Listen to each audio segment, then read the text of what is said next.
Marcos is no hero. No hero's burial for a tyrant, plunderer, traitor, and human rights violator. Expose and oppose the Marcosian ideology. Indignant, outraged, and defiant, they gather to express their anger over President Rodrigo Duterte's decision to bury former President Ferdinand Marcos at the Heroes Cemetery in Manila. Most of them were targeted during the martial law years when President Marcos was in charge.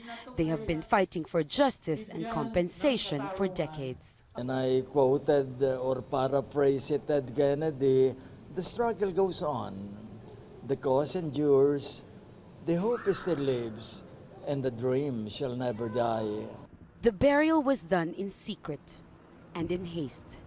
It was an image that shocked millions of Filipinos, prompting thousands of people to protests in the streets of Manila.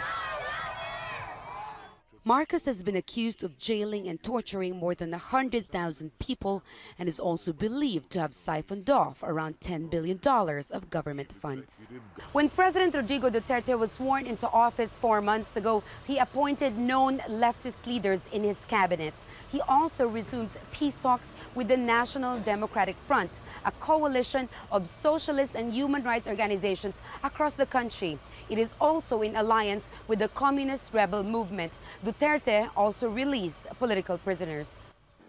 Such acts are unprecedented from a government that has been fighting the communist rebellion for decades. These movements were born out of the dictatorial regime of Marcos.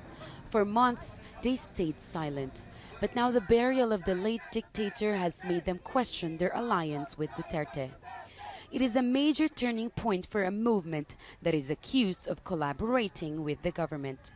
The Duterte administration at this point still has two faces.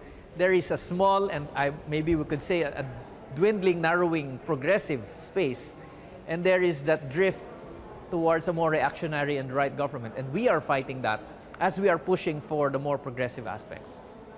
President Rodrigo Duterte says the decision to bury Marcos was a political one, but not for those who have been fighting for justice. This is more than just a campaign promise. They worry it may be a prelude to a return of martial law, and this is what they are guarding against. Jamela, Alindogan, Jazeera, Manila.